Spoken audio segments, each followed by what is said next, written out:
Mujebaleko bantu baffe mwena abeekuumidde ku channel yaffe eyitibwa LN256 era nga tubasaba mugende maaso n'okugyegattako kyemukola kya kabi nnyo. Omuweereza awo yenze Sunday nga bulijjo era ng'olunaku olwaleero amawulire ge nkuleetedde ge mawulire ga mwana muwala amanyikiddwa nga Nina Rose era ng'ennaku zino abayimbi abasinga obungi begulidde nnyo erinnya mu kuvaayoko ne baddiza eri abantu baabwe. Mwana muwala amanyikiddwa nga Nina Rose avuddeyo olunaku olwaleero n'agulira abalema obugaali obuweerera ddala nno bungi nnyo nga bw'okiwulira era libadde essanyu lyereere ng'abalema bakwasibwa obugaali bwabwe mu basobola okuba nga bagenda kuba nga bakakkaliriza emirimu gyabwe ssaako n'okutambula.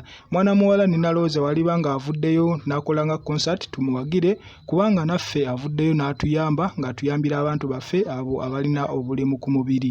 Abagulidde obugaali obuweerera ddala era bungi nga bwemubulaba era abalema badde basanyufu nnyo nga bakwasibwa obugaali bwabwe mu bagenda okuba nga batambulira okusobola nabo okukola emirimu gyabwe. Ye mwana muwala Nina Rose era nga tukuyozaayoza weebale nnyo weebalire ddala. Mwebale bantu baffe mwenna abeekuumira ku channel yaffe eno eyitibwa LN256 era nga tubasaba mugende maaso n'okugyegattako.